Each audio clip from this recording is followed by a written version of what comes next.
welcome to Ask Me About K-Pop, the essential guide for recent converts and season whoops. Never done that before. I'm usually really good at that. The essential guide for seasoned converts. Nope. Now I really can't do it. Oh, what a perfect way to start our 10th episode, guys. Yes. Oh, I was like, oh, she's going to edit this out. No, it's real. It's happening. Here's the tagline. Let me try to do it clean. The essential guide for recent converts and seasoned fans alike. Boom. My name is Shannon. I am one of the hosts of this podcast. The other host is my best friend, Angelica. She's across the table from me right now. How are you, Angelica? Isn't it seasoned stands? I've said both. Okay. I'm great. It says fans on the album art, but I've said stands a handful of times. All right. It's just whatever comes out of my mouth. Well, I'm doing well because it's our episode 10, and we're celebrating. We're celebrating with a little bit of wine in the can. Champagne in a can. Woo. Cheers. So since it's our 10th episode, I gotta say, this podcast has been in my heart for a very long time. We wanted to do it, and then we just did it, and now we've put out 10 and a half episodes because of that bonus one. Olympics. Which feels like an accomplishment. I'm proud of us. Me too. I honestly can't believe that we've already put out 10. I feel like we just started this whole adventure, and now all of a sudden there's 10 episodes out, and I mean, maybe it's only 10 and whatever. We have however many tens of listeners, right? But it's still really cool. I'm proud of us too. I think it's cool. And we do have people listening to this. That's a fact, and it's amazing. And I kind of can't believe it. But I've never done this for you. So, Angelica, do you want to hear the list of countries in which our RSS host has provided that we have listeners in? Yes. So Shannon does all the work for this podcast. Shannon and her husband Wade. I just show up and drink wine and cackle into the microphone. But Shannon's the one that runs pretty much everything. If I ever respond to you, I will specifically sign it. Otherwise, it's from Shannon. Well, thanks, girl. So here is where we apparently have listeners.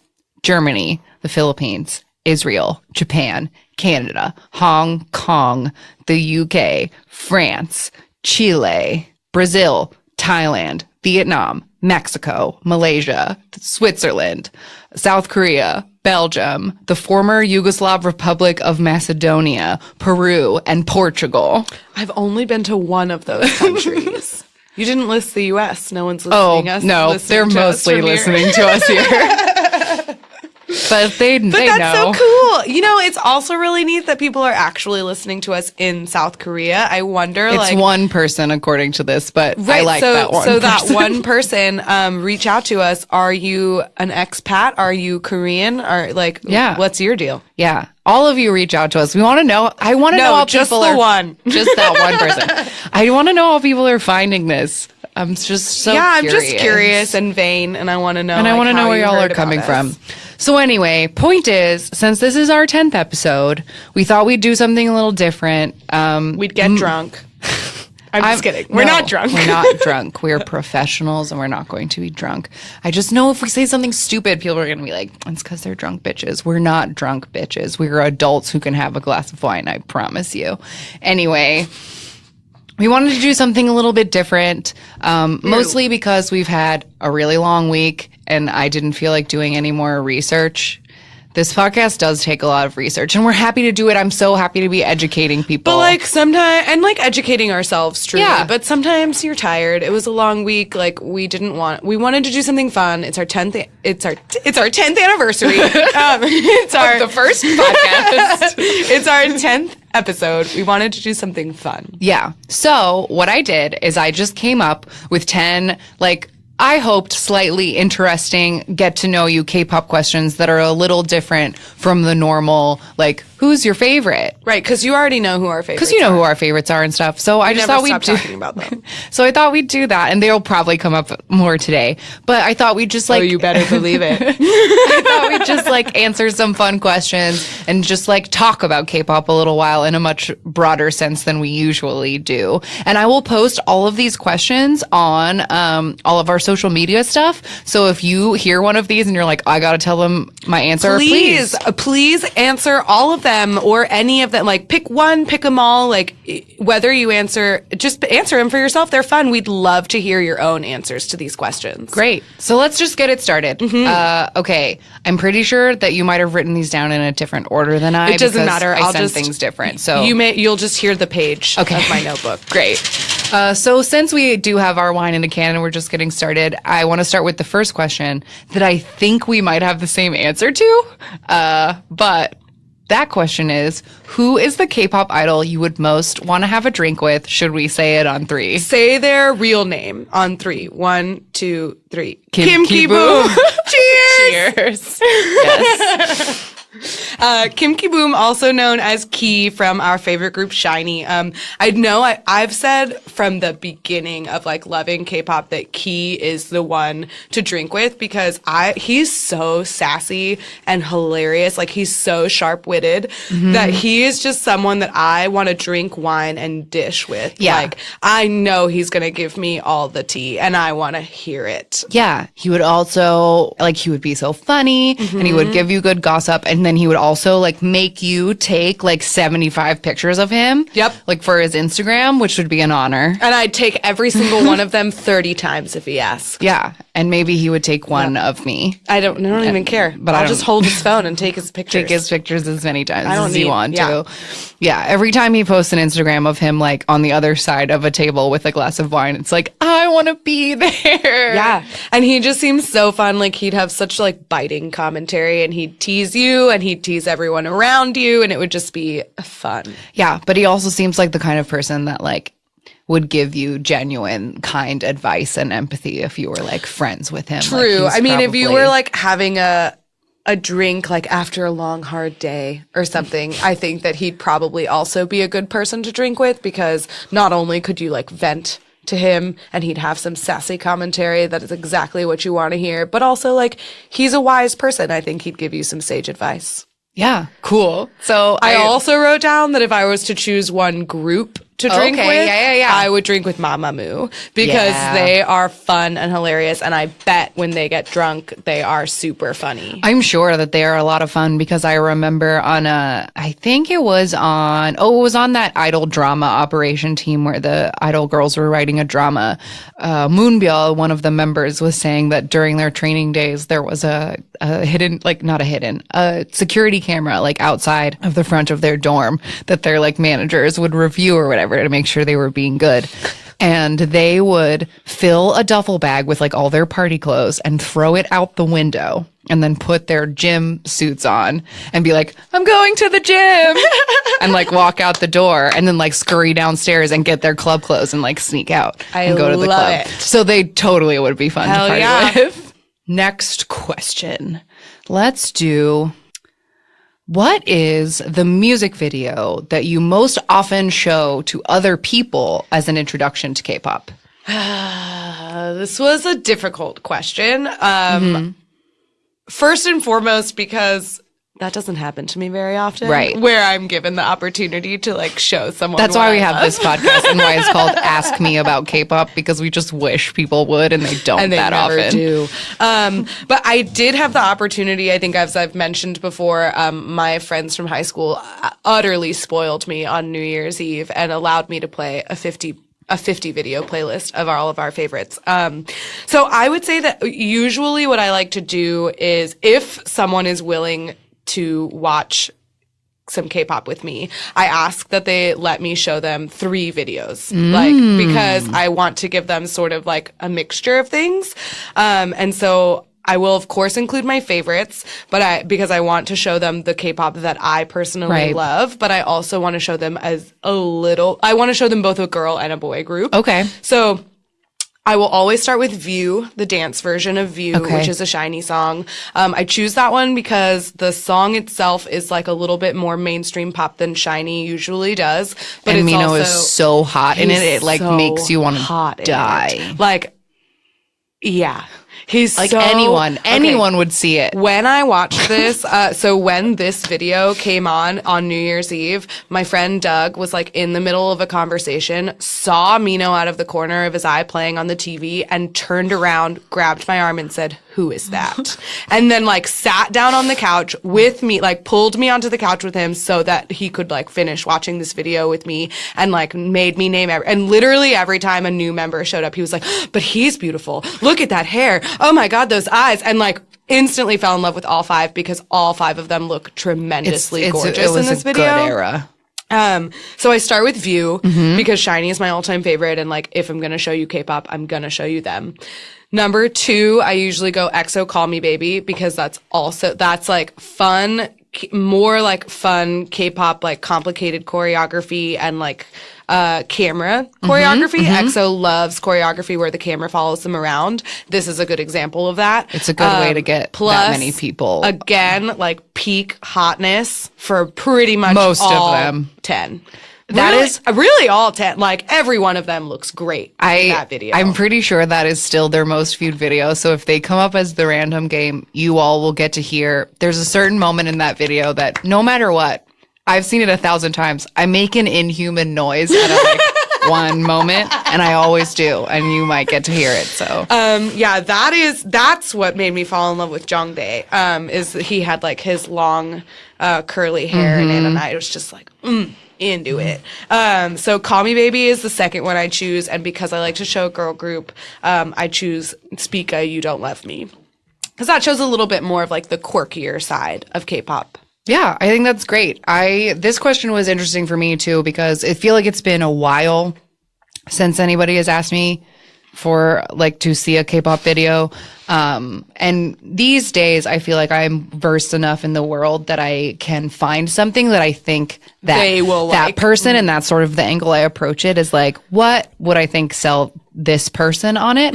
But I know in the early days where I was just discovering K-pop and could not stop talking about it to people because I felt so changed, and I was like, please hear about my new religion. You had to get on your soapbox. Yeah. So I know at the time the video I chose most often was SHINee's Dream Girl. Because the song is just like fun, driving beat. It's got like a cool, like, you know, like guitar thing going. And then the video itself is like just weird enough because it's like a dream. So they're like wearing mismatched outfits, and the pixels kind of go, and it like there's flowers growing out of a girl's face. Like it's just it's like a little wacky, but not disturbing wacky, which can happen. And not, it's not wacky to the point where it's off-putting or alienating for someone who has never seen this kind of thing before. Like, I would never show somebody Ring Ding Dong as their first one, because like they would take one look at that and they'd look at me like I was fucking crazy. Right. So yeah, I felt like I've always felt that Dream Girl is like the most palatable. It sells the poppiness of it. Everybody looks good in it. It's like a happy, bright music video that makes you feel good and doesn't leave you feeling confused after you watch it. I feel like you can watch that and be like, I get it. And quite honestly has like some of my favorite K-pop outfits. Like they're all wearing beautiful bright colored suits, but Taemin in particular has those pencil pants. Yeah, he's wearing leggings where the legs each look like a whole pencil, like a eraser, and the middle part and the lines. It's fantastic. It's great. They're so great. Yeah, that's a good one. Good choice. Do you have do you want to pick the next question? Sure. Since we're talking about music videos, let's talk about the next, the music video that you would most like to live in. Okay. This is one I had to consider for a very long time, but the answer that I found, I feel like feels right to me. And the video that I would want to live in is the A-Pink No No No video. This is a music video where all the members of A-Pink have gathered at like a very cute brick and vine, cute little house to celebrate a birthday. And they're all wearing two-piece outfits, like whether it's shorts and skirts or like just one of those outfits where it looks like you took a dress and then you just cut the little midriff out. I've always wanted those one. Like perfect Barbie two-piece outfits, and I've always wanted one of those outfits for my whole life. I remember when that music video came out, I posted screenshots of it on my Facebook, and I was like, does anyone know of any websites that sell stuff like this? At the time, no one was. I'm sure I could find it now. I bet you could find it but now. Then I could not. Listeners, do a search. Send it to Shannon. Help me out. but everybody, like, they're just like having such a good time, and there's like balloons and everyone has big bows in their hair. And I think I figured out like the reason why it feels so important to me is it feels like those Mary-Kate and Ashley sleepover videos. Totally. If any of you are young and don't know what or like cool and don't know what I'm talking about, Mary-Kate and Ashley. Hey, they were cool. They were cool. Had this video series that was called You're Invited, and it would just be like horseback riding party, surf party, sleepover party. And it was just like dumb. There were little songs. But like as a tween, I was completely obsessed with these videos, and I wanted nothing more than to be friends with Mary-Kate and Ashley and be at their cool sleepover. And this A-Pink video feels exactly like one of those, like balloons and birthday cake, and everyone looks so cute and they're just jumping around. And I think that's where I want to be. Like, if I got sucked into the computer, like that's where I'd want to end up. I'm so glad that you chose that as your music video, because mine is, I think, in comparison, a really good depiction of our personalities. Okay, great. Because mine is Red Velvet's Peekaboo. Okay. In which it's like beautiful girls like living together in a house where they work together to murder pizza delivery boys. And like I chose that for several reasons. Okay, let's hear them. One is that they're living in this gorgeous, like creepy looking Koreatown house that I would just like personally enjoy owning. It like has a nice drive porch. through those streets and I'm always like, why don't I have one of these houses? Yeah, it's like one of those gorgeous houses that's like probably built in the 40s. It's got a wide porch, like wide stairs, tons of hardwood all over the house. Like that's the kind of house I want to own. A. B. The girls themselves, like the outfits in this video are truly incredible. Not only like the red lacy, like gothic coven attire, but also the like super sparkly rainbow dresses that they wear in the dance numbers. One of them is wearing a dress that says like love sees no color, and they just look incredible, like disco divas that are here to fuck shit up. And then for third, like they're murdering boys, and I can't do anything but support that. But also, Red Velvet to me is like the group that I most want to take care of. They are so supremely talented, and I'm pretty sure all of them are younger than me, but they're just like beautiful, sweet girls. It's hard to be a female idol. And so like, I just really want to be like their uni that like takes care of them. So I would gladly be like the mother of that house and just like make sure they have a constant supply of pizza boys to like they do seem like they need like a, what do they call it, a den mother. That's what they call it. That's what I want to be for them. Like that's why I want to live there. I just want to be their like 30-year-old lady who's just gonna like take care of them. Great. Yeah, there's archery practice involved in that video too, so that would be fun. I would love it. Awesome. You choose the bright, colorful pink. And you picked Murder House, and I picked the blood red Murder House. Yeah, I think that's great. That really shows us. Okay, let's see. What should we do next? This feels sort of on brand with what we were just talking about. But what is a K-pop outfit that you would want in your closet? Okay, so speaking of I'm glad that you brought up the outfits that A-Pink was wearing in their No No No video, because the one specific outfit that I want is from Mamamoo's Oh Ah Yeah music video. Wheein is wearing exactly that, but it is pink. It's like bubblegum pink. It has straps, and it's like a little like corset-y like crop top, and then a pencil skirt, and there's like 2 inches like to separate the 2 pieces of fabric. It looks like something that like Rizzo would wear, like a pink lady. Like it's got buttons up the front, like a little vintagey, a little sexy. It's so cute and beautiful, and I would love specifically that outfit. But also, in general, every outfit in the Mamamoo You're the Best video, that's when they're wearing the high-waisted bell-bottom jeans with the, like, baseball, short sleeve shirts. But also, like, their coordinated outfits are really fucking cute, but so are their individual outfits. Like, when they're wearing every outfit in that music video I would want in my closet for sure. Mamamoo has that like retro style that I wish I had in my own closet, but really I just wear t-shirts and jeans. Yeah. Totally. So I feel like I struggled with this question because the answer is truly like all of them. Like they all get dressed No, that's well. not true.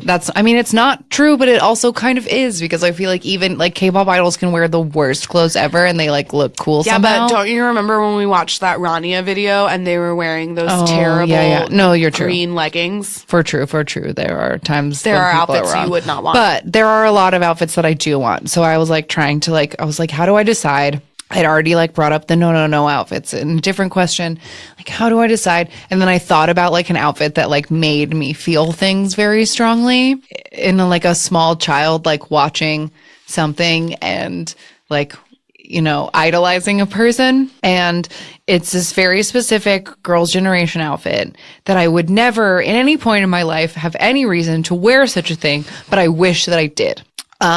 This was a scene I remember I was watching the first time I saw the I Am documentary, which we've brought up a couple of times, the SM concert documentary. There's a part where Girls' Generation does a like slowed down remix version of their song Genie. And they all come out and they are wearing white blazers with pretty significant-ish shoulder pads and like some, you know, like almost like military like with style those fringes, shoulder. those military fringes, and then like shorts, like very short shorts that are the same material as the blazer, and then just like a simple white heel. And it's like they're all legs. And they were walking out on the stage with their like hands on their hips. And I just like never seen anybody like look so powerful and so glamorous at the same time. So I think that's my choice. Like if I could just be in an outfit and have an excuse to have a bedazzled blazer and shorts and heels on, like I think I would want to do that. Pitch it to Uno could be our next dance costume. Yeah, I think we should. So I think that's my answer. The answer is a lot of clothes because they all dress better than me, but that's something I felt in my soul, so I had to write it down. I like it. It's a good one. Do we want to move into choreo next? Choreo sure. that you wish you could do, or that you wish you were good at? So that's the next question. What is K-pop choreography that you wish, like a genie has come and snapped his fingers and you can do this choreography now and you can do it perfect and you don't have to work hard at it? That was how I like envisioned it, because we do K-pop dance, and a lot of things that I thought of, like for example, like, I don't know G, like the Girls' Generation G song, like that's classic K-pop, but I could learn G in a minute. I just haven't. To clarify, Shannon and I take a like dance fitness class, which is specifically K-pop, where we like learn K-pop, the choreography that the groups themselves do. It's at Uno's Dance Fitness, and so if you're in LA, come. Yeah, Uno's amazing, and the class is really fun. And you can meet us. I wrote down just anything Red Velvet, to be totally honest, because I didn't have something specific because I love so many of their dances. Like, I just wish that I had the ability to dance like them. Yeah.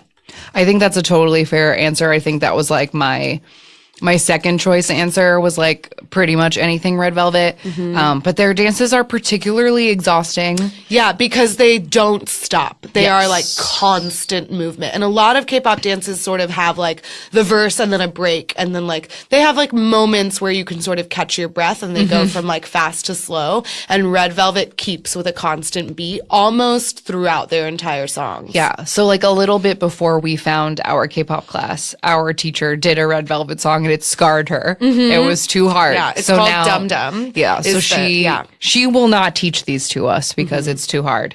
And our teacher is like formerly a champion bodybuilder from South Korea. Like she's absurdly in shape. She's a fit person. Yeah.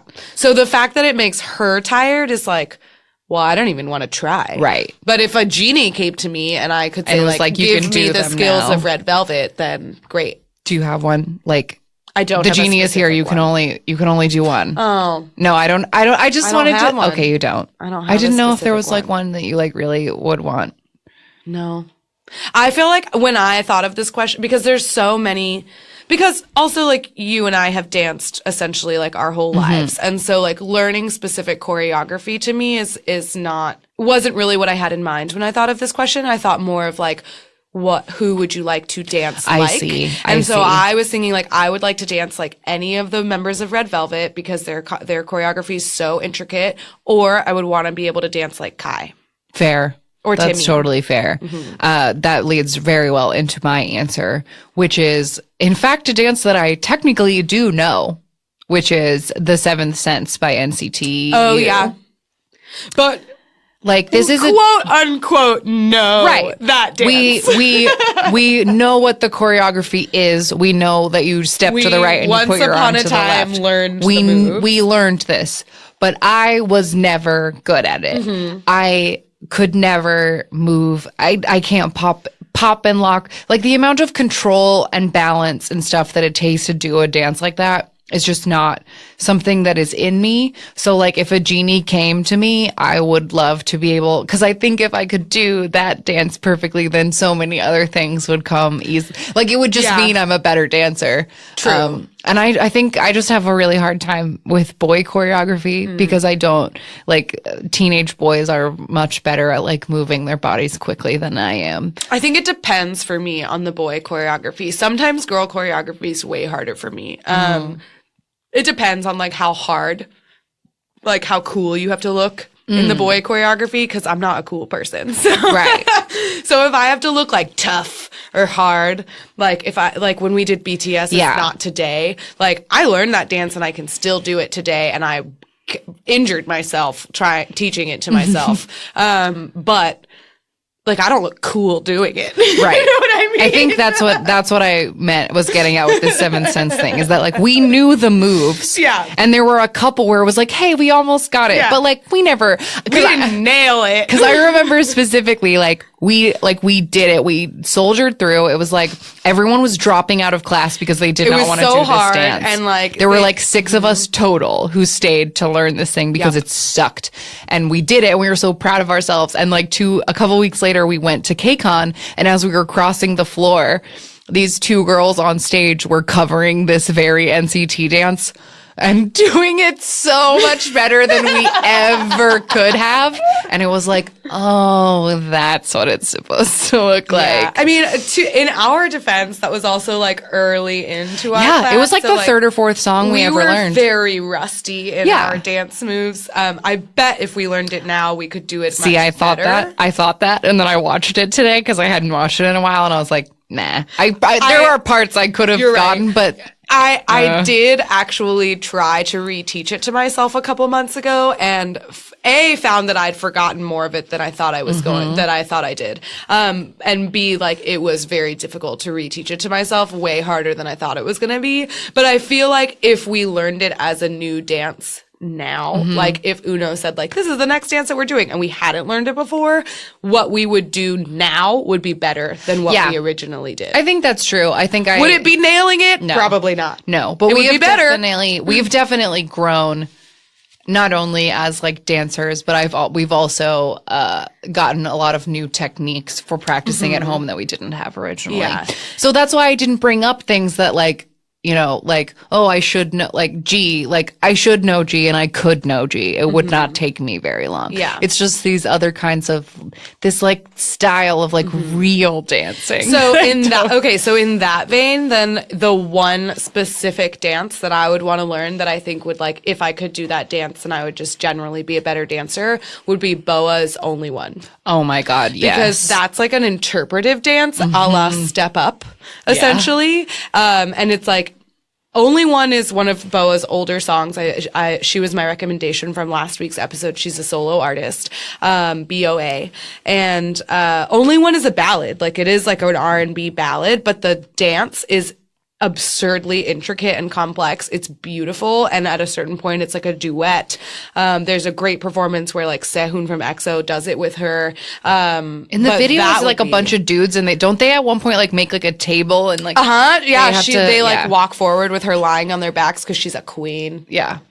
Awesome. Okay. So I'm sad the choreography genie isn't real. I know. Hello. Where's my choreography genie? Anyone? No. So I'm gonna do this one now since we're, like, halfway done, and we think that we both might get a little emotional. So let's do this now, and then we can pick it up. So, what is a K-pop song that makes you cry? I'll go first because Angelica's pouting really hard. So I'll jump on this one. This is a song that these days I can barely listen to, but it has always made me cry. Always, always, always, always. And that is the SHINee song, Honesty. This is a song that was written for SHINee's album, Sherlock. I think that was their third full album. Don't quote me on that, and I'm not going to Google it. But it was a song that was written by Jonghyun and Mino for the fans. And the first time I heard it in the background of a television show, it like opens with this like beautiful acoustic guitar. And just hearing the song, not looking up the lyrics, like just the melody of it, like reduced me to tears every time I heard it. And then I looked up the lyrics and I cried so much harder because it's just like a beautiful song for the fans. And it's like, when I was tired and I was sad, like you were there for me. And the chorus is like, I will reflect you like a mirror, and like we are each other. And it's so, so beautiful. My officiant quoted this song in my wedding, like in the wedding ceremony. As a surprise to us Yeah, all. I did not know it was going to happen. It's just such a beautiful song. And like the emotion in it was so apparent to me even before I had like looked at the lyrics, like very early into my fandom. Like I could feel the like love and the importance in this song. And it's so beautiful. And I really do love it. It's really, really hard to listen to these days. But I won't ever stop because it's important. I don't know what else to say. It's yours in the same vein, so should we just go? I would say that this question was hard for me to answer because the truth is that a lot of songs make me cry now. Like the entirety of The Collection by Jonghyun, like that whole album makes me cry. So does the entirety of One and One, the SHINee, the most recent, or the last, I should say. It's not recent, but the last SHINee repackage. Those make me cry. Honestly, like, it doesn't really, sometimes I'll just like put SHINee on shuffle and like something like Love Like Oxygen, which is a song I love so much. Like I'll just hear a riff and it will make me like stop and cry. I'm a wreck when it comes to SHINee, today.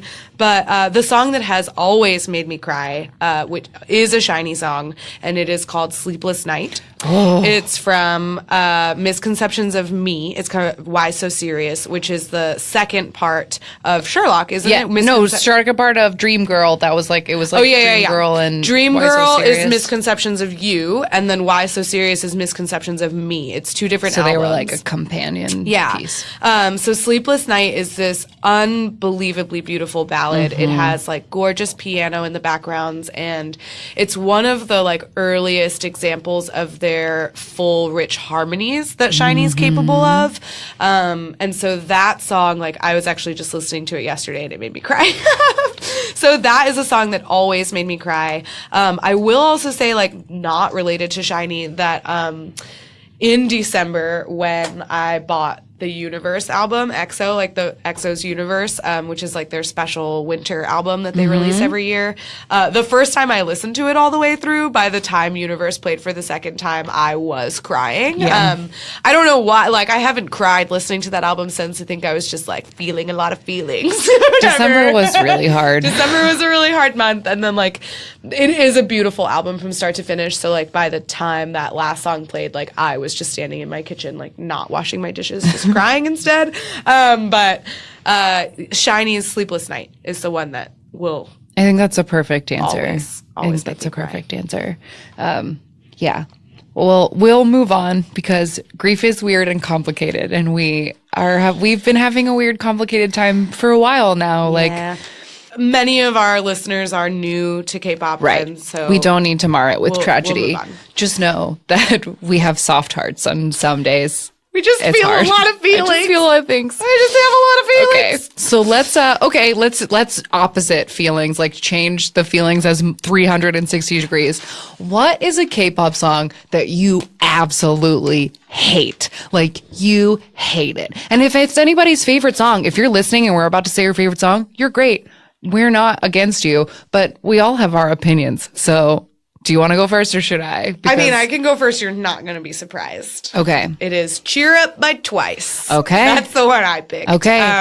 I'm generally just not a Twice fan. I don't like their sound or their aesthetic. Like, they're a little too bubblegum for me, and they also use a lot of auto-tune, which is not my favorite. Like a forceful, like very... It's like all Twice music sounds the same because it isn't like in the way that all T-Pain music sounds the same, where he used his like T-Pain style auto-tune to sell his thing. There's a very specific, very fake electronic sound to all vocals on Twice albums, which like can be very grating, or it can be the thing that you love the most. And I think that Cheer Up is the best example of that, because the chorus of it is like, I'm not going to sing it for you, but the chorus is cheer up baby, and the way that they sing it, it like hits it is an auto-tuned like belt, high pitched like nasal screechy belt that has this auto-tune filter over it, and it hits this like place in my spine that is like nails on a chalkboard to me, and I can't stand it. I could play it really quick, but don't. Okay. Fine, you can play it. I think I have a I'm gonna take my headphones off. Right, but okay, you take your headphones off. I just feel like the audience needs to like hear this. I can still hear it.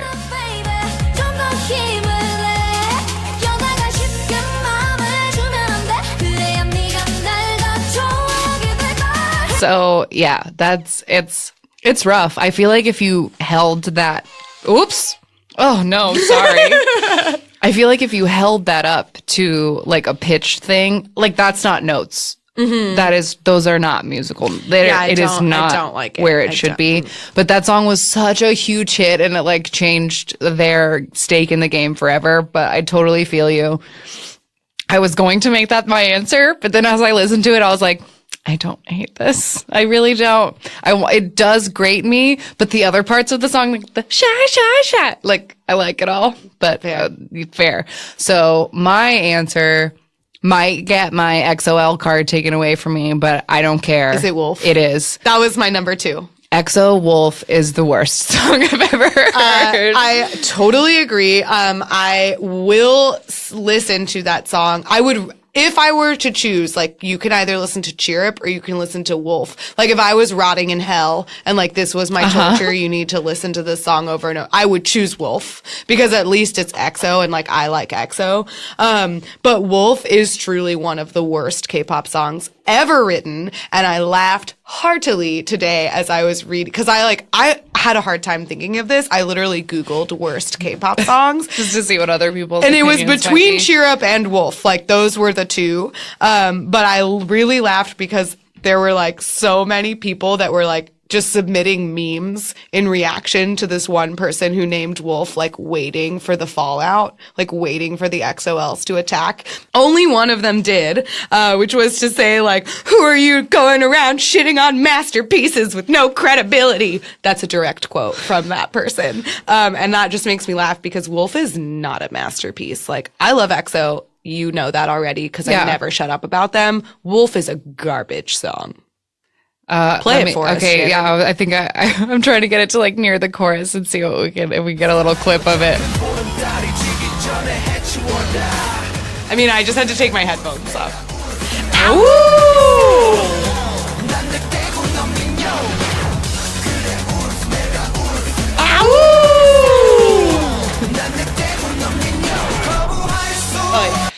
So that's a rough one, and I think it also is one of noise background of it. It's but it is kind of fun, like in the verse where they're like I don't know, but and it also is like the birth of a like XOL meme that everybody loves, which is that the song starts with Channel going chogi wa.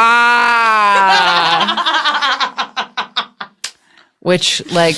He's the worst. Yeah. So, but I really don't like that song. And I think it also is one of the reasons that, like, kept me off of EXO for so long, because the first time I ever saw EXO was on a We Got Married episode. I've said before that, like, one of the first things I got into in K-pop was a season of We Got Married where a member of SHINee was quote unquote married to a member of A-Pink, like my two favorites. So that was my world. And there was an episode where they needed EXO's help to like be part of a surprise event. Yeah. And they were promoting Wolf at the time, and their stage outfits for that promotion were like brown terry cloth basketball warm-ups with their names emblazoned on the front and the back and way too many bandanas. And they looked so dumb. Like sleeveless or short-sleeved, like brown sweatshirts with brown no shorts. sleeves. Yeah, no sleeves and shorts and like bandanas. As many bandanas around their wrists or heads or ankles or belts. Like they didn't actually wear them as belts, but like too many everywhere. bandanas. They looked horrible. Yeah. So I stand by it. Take my XOL card away if you must, but I think Wolf is terrible. I stand by it, and you will pry my XOL card out of my cold, dead hands. So I agree with you. Okay. Next. This one was a little hard for me to quantify, but I think we both probably made good, educated guesses, which is, what do you at least think the most played K-pop girl, song I is? didn't have to guess. You didn't have to? I downloaded an app. Okay, great. Called Music Stats so that I could figure out on my phone. Oh, no, you should have told me about this. Oh, I'm sorry. I figured you already had your answer. Quick, download it now. Oh, maybe I can before it's free. ends. What's it called? It's called Music Stats. Music Stats. Okay, you talk. I'm going to try to Okay, so download. Music Stats is a free app. I don't know why I'm giving them promotion, but Sponsor us. Sponsor us, Music Stats. Because all my K-pop is on my phone. And so like I can't just look on my iTunes at my play count, so I had to look at this Music Stats app, which tells you all your play counts. My most played artist, to the surprise of no one, I'm sure, is SHINee. Most played song of SHINee. So like SHINee is my most played artist. Yeah. And the most played song by SHINee is called Don't Let Me Go, which is from really a ballad? Yes. Like that ballad is what got you? That's so funny. because it has Mino's glorious high note in it. Like, you're right. hello, that song is beautiful. And because so that song is from one of their like latest album, which is called One of One. We've mentioned that several times on this podcast before. But in their promotion of One, they did this like truly phenomenal, like sort of like live variety special, where they were like on TV until like the hour that it debuted or whatever, or was available on iTunes, and they sang a live version of Don't Let Me Go. It's gorgeous, and it's so beautiful, and like that is why I think that song is so close to my heart. And so I that is my most played of SHINee, but it's not my most played song. What is your most played song? Do you want to take a guess? I don't know. I'd wonder if it's similar to what mine is, but I don't want to give mine away yet, so I don't know. I really don't know. Okay. I feel like you're trying to give me meaningful eyes across the table, but I just think it's really you're gonna be like, of course it is. So you're so predictable and boring. It is a song called My Lady by EXO. oh wow! Apparently, since purchasing that song, like a year or two ago, 3 years ago, I've listened to it 174 times. Wow. I'm not surprised by that, because I think if I'm remembering correctly, Of course you're not surprised by it. I'm not surprised by it, but also if I'm remembering correctly, like in our K-pop history, we've talked about this before, but like we were not on board with EXO. We were not XOLs until like not that long ago. Like I wanted nothing to do with them. So nothing. Yes, and I kind of wanted to bring that up a little bit in this episode, only It's fine. because We're just like, bullshitting, so whatever you want to say. Yeah, so like I talk about EXO all the time. I feel like I need to come clean about like why I always talk about EXO as though they're like my dirty little secret. And the reason is that when I first got into K-pop, EXO was like the group with the biggest following at the time. Like they were arguably like the most popular boy group at the time. Which comes with it a lot of drama and bullshit. Exactly. Like if you're the biggest boy group at the time, which like right now I would say like BTS and Wanna are like the biggest groups, that comes with the largest teen following. And with the largest teen following, you get like the most, let's say, passionate fans, right? So when I first got into K-pop, EXO had most of their fans were teens and tweens. I was neither of those things. I was already in grad school teaching full time, like fully an adult. Yeah. So like I am not about to try and like first of all, get involved in any kind of fan get involved in any kind of or fan war or literal tween drama. Uh-huh. A, right? Number one. B, there were 12 of them at Right. the time. And so as a brand new K-pop fan, I was like, this is so overwhelming. It seemed niche and silly. Like, It there's seemed 12 absurd. of them. Like 12 of them. Are you crazy? And now I have to learn all of their names, all of their stage names, and all of their faces across haircuts and hairstyles. Like, give me a fucking break. So I was like, not about to dedicate the time to learn all 12 members. And at the time, were going through a variety of contract disputes. So not only did they have like the passion and drama that just comes with being tween idols, they also had literal courtroom drama. Yeah. Because like members were leaving and suing the company, which we'll get into in another episode. But so there was like three main reasons where I didn't just not want to be I like actively avoided. I was actively ignorant, like purposefully did not want to know any of their names. But I think in that way of not wanting to be EXO fans at all, which we weren't for a very long time, I still, as a K-pop fan, was absorbing EXO music. So I think you have that song because I also, like, I bought, before I had any interest in EXO, I bought My Lady, Mama, and probably Growl.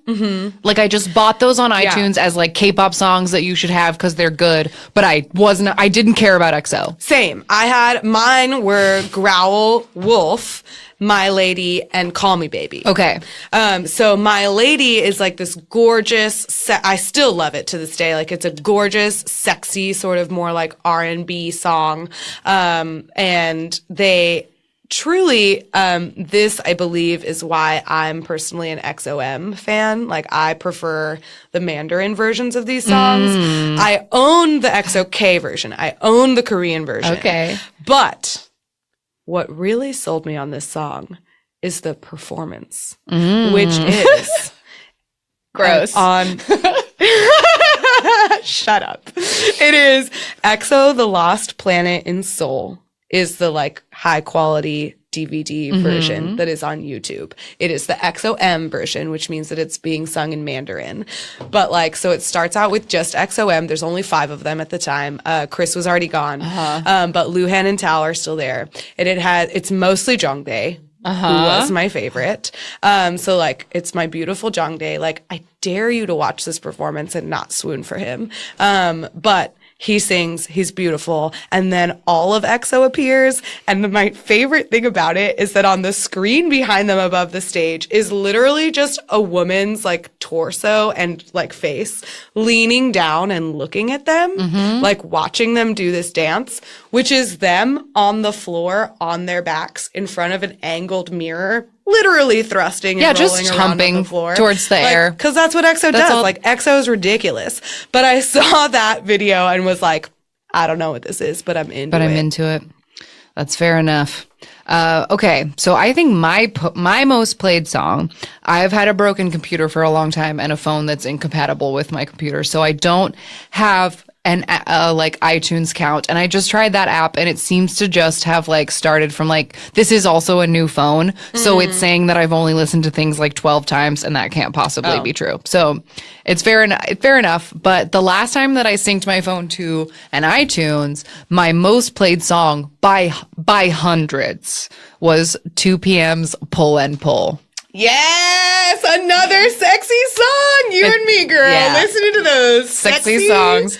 Bangers. It was I got you. It was not buried, but it's a deep track on their album Go Crazy. And it's just like an old timey slow jam, and it's just a dirty fuck jam. I think the reason that I listened to it so many times might have been because I was trying to learn that opening part on my xylophone at one point, so I might have replayed it a lot. But that one was my most played by a ton. but no statistics involved. If I was just looking at my massive K-pop playlist on my phone, the song that I think I have probably listened to the most is Starlight by Taeyeon and Dean.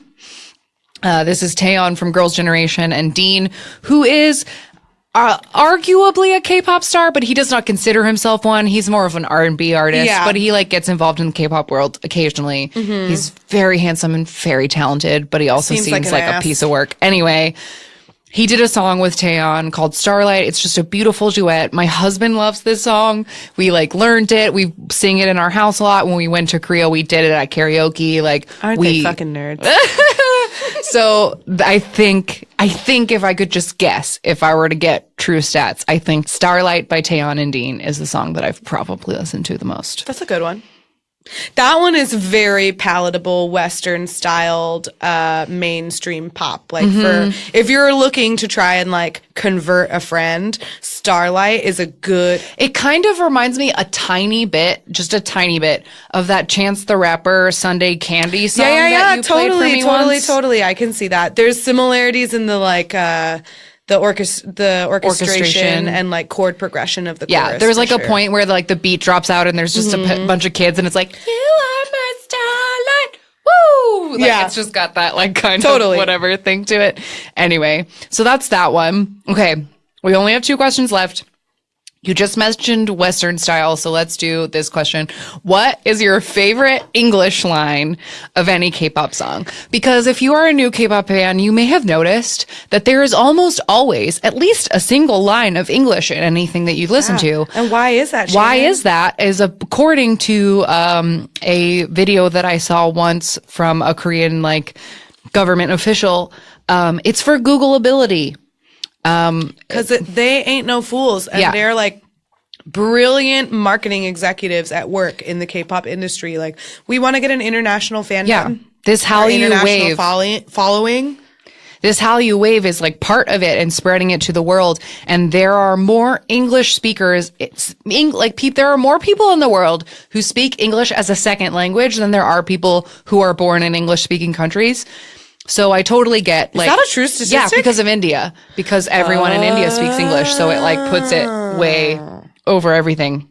I think asterisk everyone.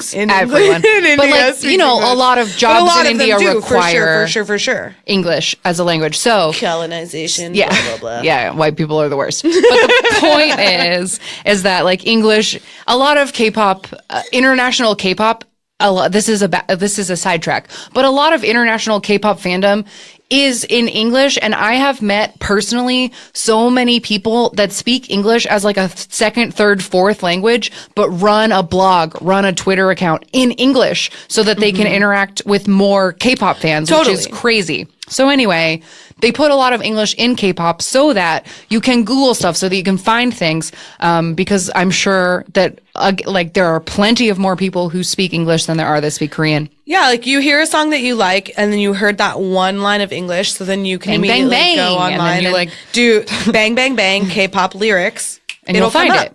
So there's a lot of, but sometimes in a thing that truly baffles me, just because there is so much money and reputation on the line, whenever a song slips through with awful English grammar or just a straight up bad pronunciation, it's like, how many people's desks did this go past? It is my biggest pet peeve. It's like, your dream, right? Flames on the side of my face.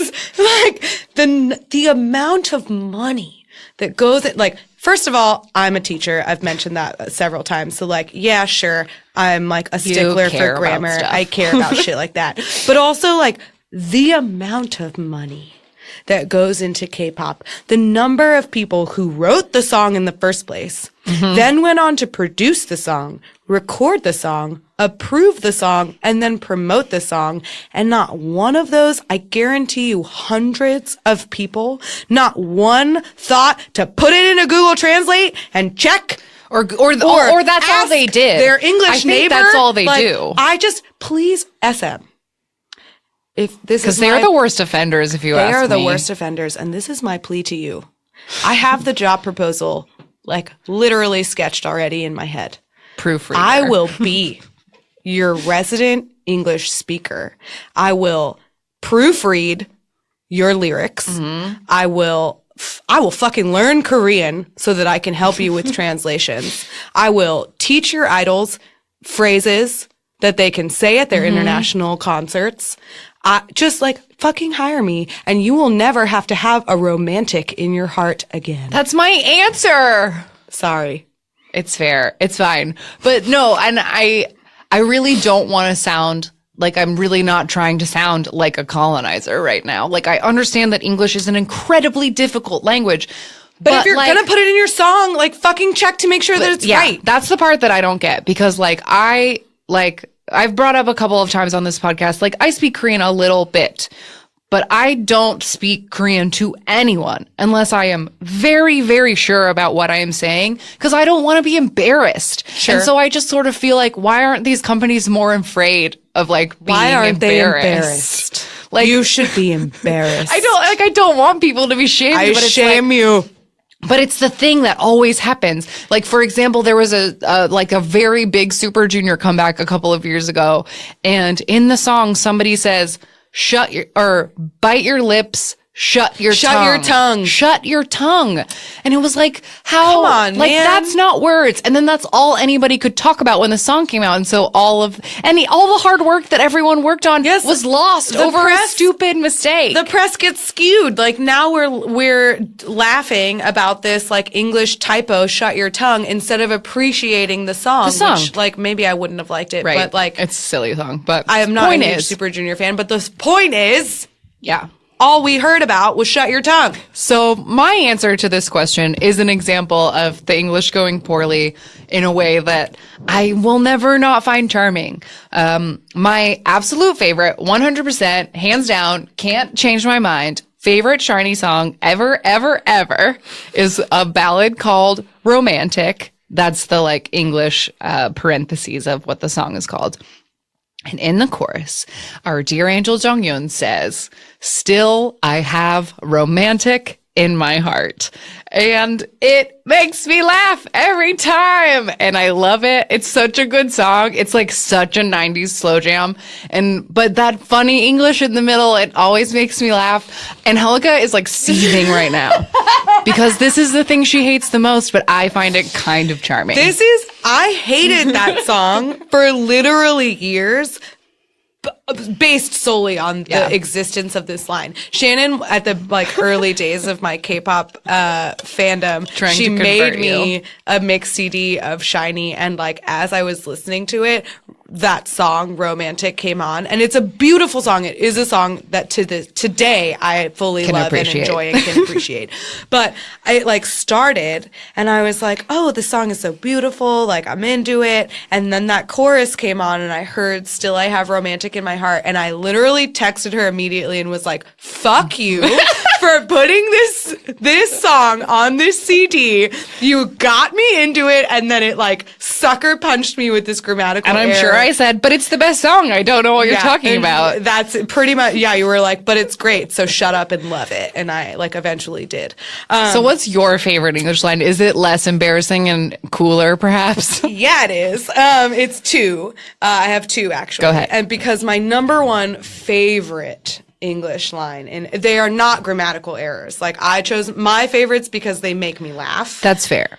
It's like, because they're like cheesy or corny or just like goofy, but they're not grammatically incorrect. Because those I don't find enjoyable. Right. But I picked two because my number one favorite English line in any Korean song in general is technically not K-pop.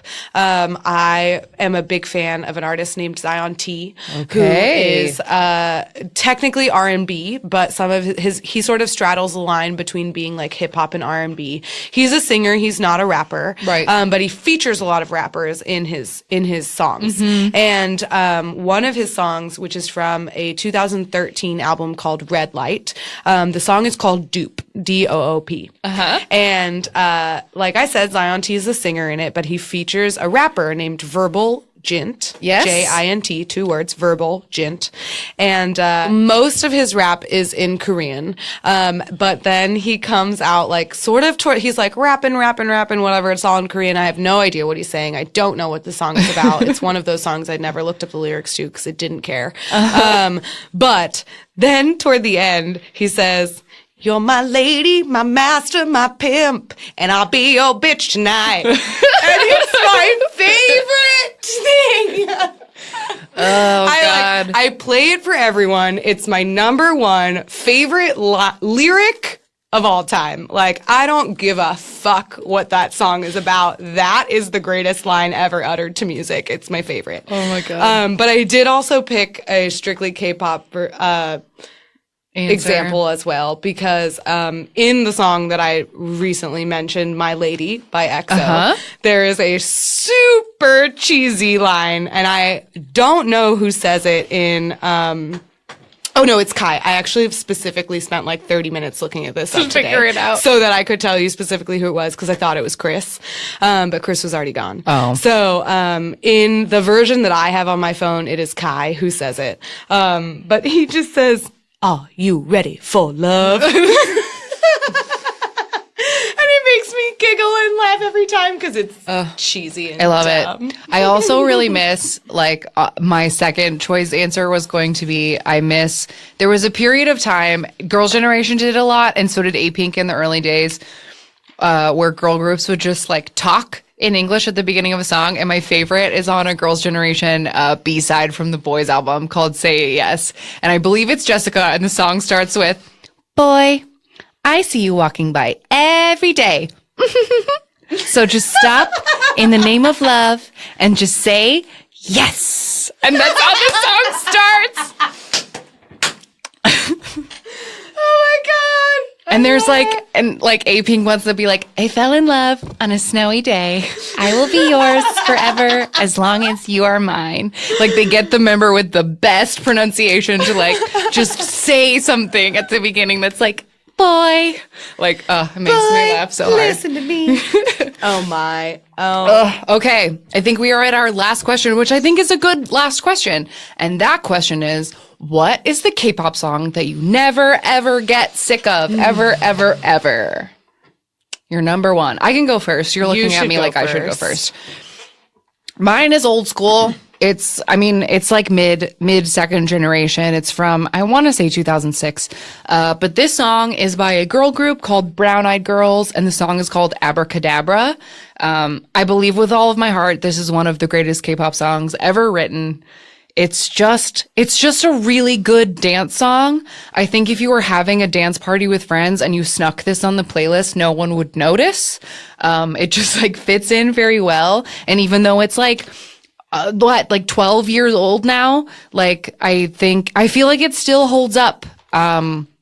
It's just like a very good dance song, and I don't get tired of it. It literally came on my drive here, which is like a 3-minute drive. So like, it came up on the shuffle and I was like, yep, that's exactly like Abracadabra. It's my shit. I still like, it's a video like we talked about earlier that I play for other people if they ask to hear about K-pop, because it's kind of a strange video. It has like a cool dance.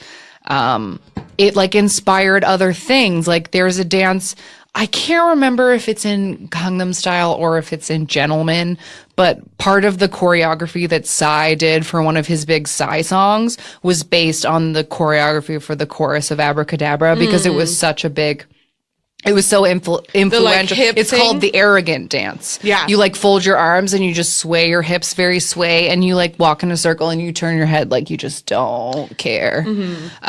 So that's my answer. I never get tired of Abracadabra. I think it's the best.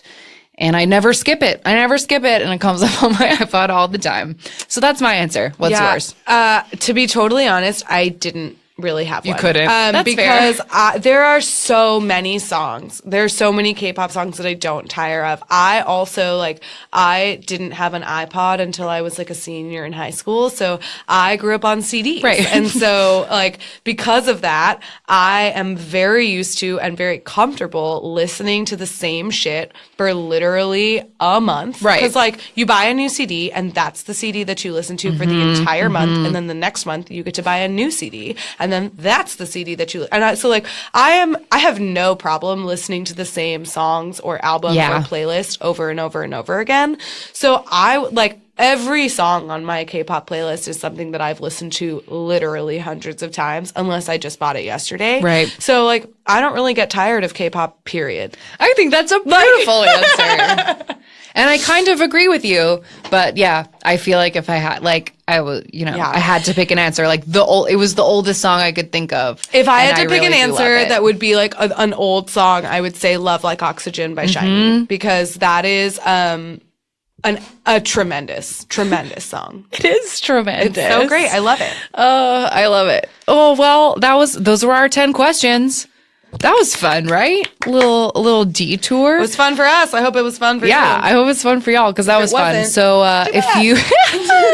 It's our podcast. And not yours. Shout out to my new best friend, Trixie Mattel. Katya usually says that. I know. We love you, Katya. I miss you. So that was it. Those were our 10 funny, weird questions for episode 10. If you have answers to those questions you want to share with us, please do. We'd love to hear them. And we will be right back with our K-pop random game. Woo! Okay, we are back. And we are going to play our K-pop random game, which I thought I would explain if we have any new listeners who are just jumping in the middle, which is fine. You can jump in the middle, but we are trying. You must go back from the beginning. Play by the rules. We are trying to be educational here, so you should go back and learn everything we know. If only because we build on shit sometimes. Right. But if this is the first episode you listen to, cool, welcome. And this is a game that we play each week wherein I have a giant spreadsheet of every K-pop group that has debuted since 1996, which is when the birth of K-pop as we know it happened. And we have Google randomly choose a number each week. We look up that group, find out a little bit about them, and then we watch their most popular YouTube video together for groups that debuted post YouTube. Anyone who comes up from pre-YouTube days, we just do their biggest single. Yeah, and by most popular, we mean based solely on view count on YouTube. What I wanted to ask though is how many, I don't think I've ever asked you this before, how many groups are in your spreadsheet? On my spreadsheet, I have 280 groups. Oh, okay. We also specified when I made the game that all of the groups on my list have an English Wikipedia page. Right. That's the only requirement for being on this list is that you have an English Wikipedia because there page. are probably plenty of K-pop groups that debuted and didn't go anywhere. And there wasn't enough about them for anyone to write a Wikipedia. So I wanted to have at least groups where there'd be something to say. But even some of the groups that we've gotten so far, they had literally a sentence in their Wikipedia page. So sometimes it's not enough. We still find nothing. But that's not the case today. Not this week. This week, our random group was Blackpink. We've talked about them a couple of times before. We have, because Blackpink is probably one of the, I feel inarguably one of the top girl groups out there right now. Oh, 100%. And I think that you could also make an argument that they have become a historically significant girl group because they were so popular so quickly. Right. This is a 4-member group that we've mentioned them before. They're from the company YG. They have sort of that edgier style to them. Yes. They are not the group that's going to be frolicking through a meadow. They are the ones in the abandoned warehouses. Yes.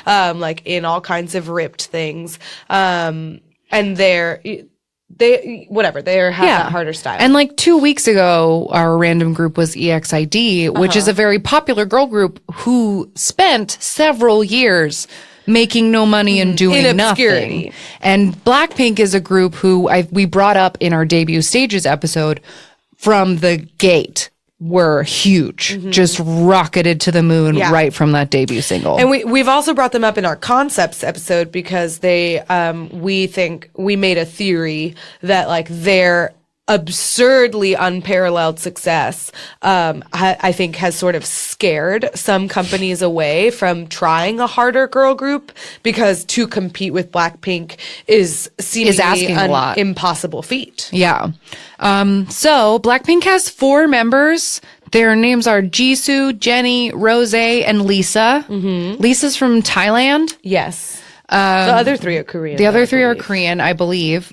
And yeah, they've had 2 albums out, full albums out so far, 5 singles, all of which did incredibly well. Yes, their debut single was, or their first to hit it big was Whistle, which was their debut or no? Yes. Okay, so Whistle was their debut, and that immediately, that and the secondary... Whistle and Boombaya came out, like, they were both on that. Yeah, they were like the 2 tracks from their debut album that they promoted, and both of them went to top rankings on the Billboard's World Music Chart. This was in 2016. I don't think we've said that yet. We did not say the year. They've only been around since summer 2016. But they immediately, like, weren't they number 1 and 2 on the Billboard's World Music Chart? Yeah. And then that's World Music Charts. Yeah. So then in Korea itself, like, they were hugely popular. First group that YG has produced in 7 years since Girl group, excuse me, thank you. In 7 years since To Anyone, which was also a 4-member group that had a similarly hard edge. Yeah. But I'm sure that, people might be able to argue that, YG only knows how to do like one thing when it comes to girl groups, and that the minute that To Anyone was going to disband, he got this together to sort of fill that hole, because like we talked about in our company's episode, like there's kind of a specific niche that YG groups fills, sort of, or each company sort of takes a piece of the space. Fills, yeah. And I feel like YG has that cool kid, hip hop, bad kid thing going on. Yeah. So without further ado, we should just watch this video. Their most popular video, according to YouTube, barely, like by just a few million views of their other videos, is Boombaya, which was the B-side of their original, their first single was with like a combo Whistle Boombaya, I guess. Whistle, I think, was the debut single, and then Boombaya was like the secondary one that they promoted. Yeah. But Boombaya is their number 1 most popular video on YouTube, so that's what we're going to watch. That's what we're going to watch. And I will say, I just want to get this out before we finish it. Like, just to speak to the popularity of Blackpink and their influence.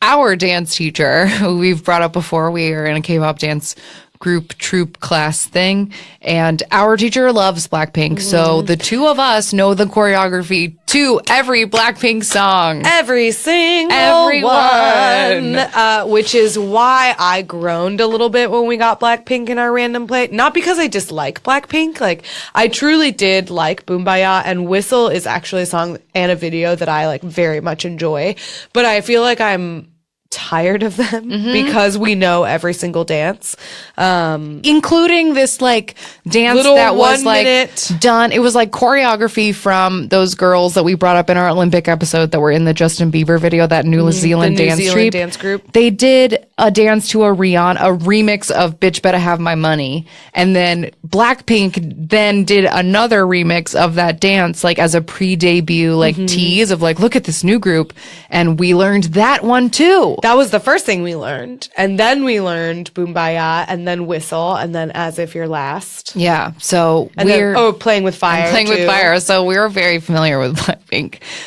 which is like fun. Anyway, let's watch this video. Here we go. This is Boombaya by Blackpink. Oh my God. It's weird because I've danced to this song like 45 times in my life. Like, I don't know how to... I'm just dancing along.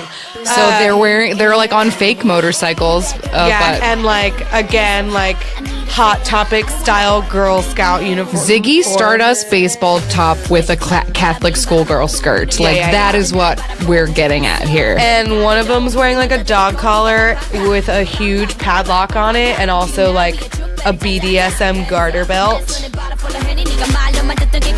Jennie.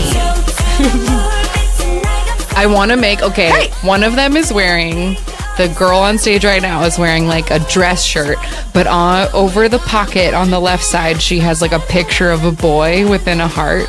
And I've been wanting to make myself a top like that for so long. I'm sorry, I wasn't listening. I know you weren't.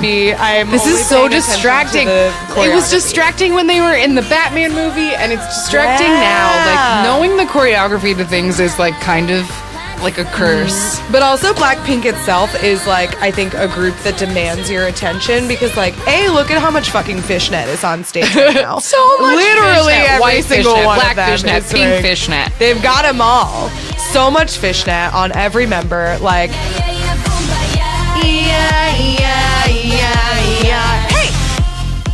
And they're just like grinding it on the floor. They dance so hard. I think that's another thing that makes Blackpink the phenomenon that they are, is that their dances are complicated and their choreography. There's a trend. There's a distinct style to it. For sure. Every Blackpink song we have learned has like they've all just built on themselves because it's like the same core moves and the same core formation. Just a lot of like knee bending and like crazy arms. A lot of body roll hip whip. Yeah. A lot of crawling on the floor between people's legs.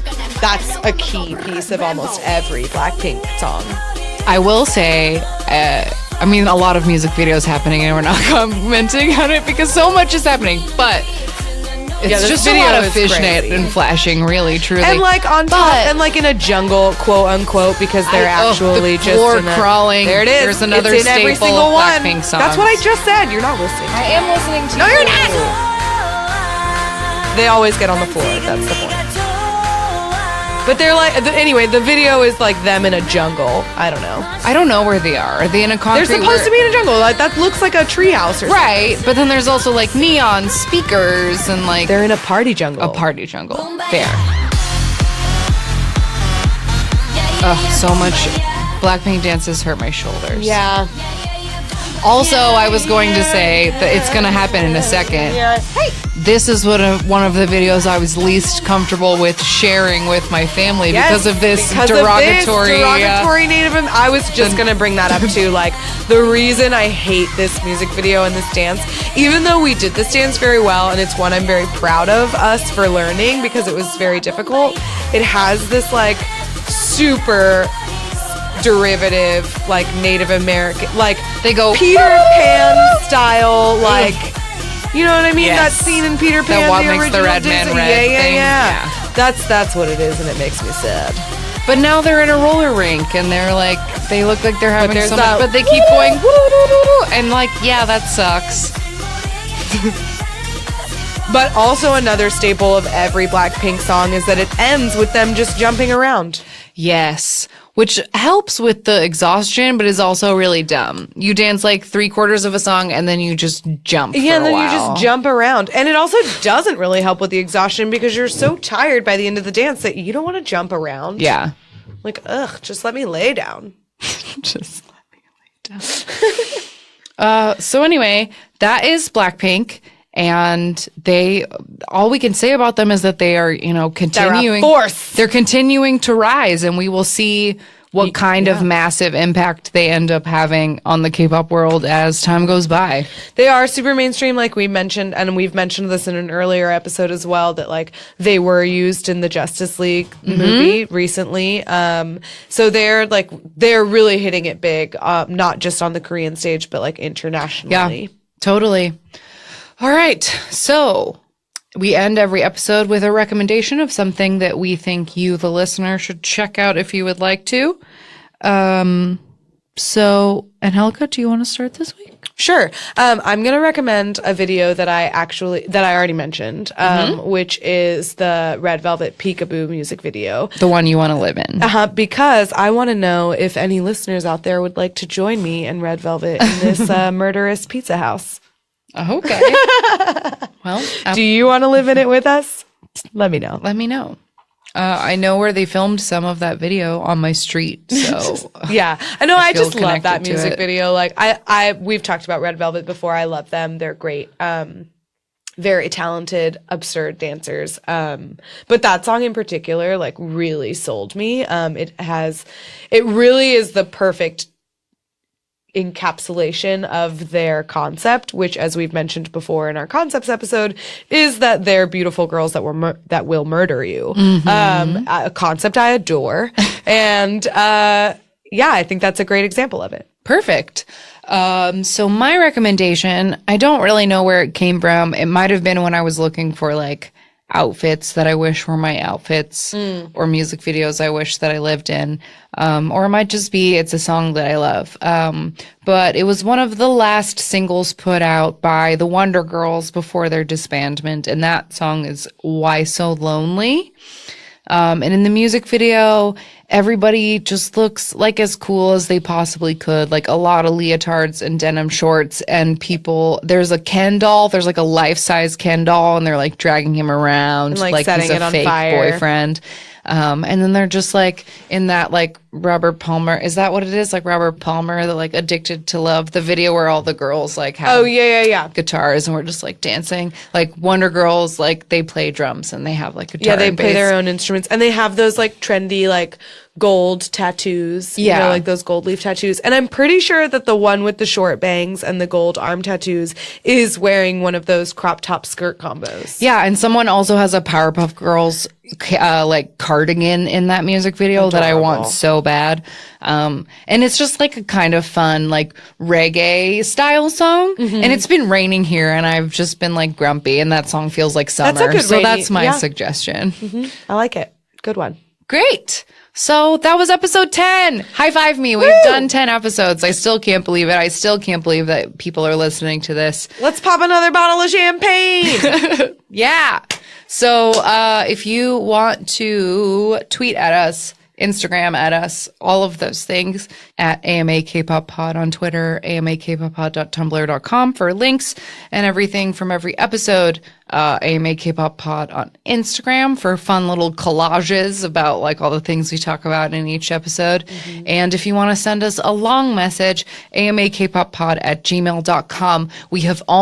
We're about ready to close submissions for our biases episode because it's time to just get it done. And we've gotten a lot of great bias submissions. But we haven't closed it yet. So if you haven't told us who your crush is and why you think they're cute, please get on it. Let us know. So that we can read it on the air. I have no idea what we will be talking about next week. I haven't thought that far ahead and maybe I don't want to, but maybe we will be talking about biases or maybe we'll be talking about something else. But either way, the episode will be out on Wednesday as it always is. And we will be grateful for you listening as we always are. Yay. And this is the end of the episode. So we will see you next week. Goodbye. Bye. Jonghyun, your inspiration.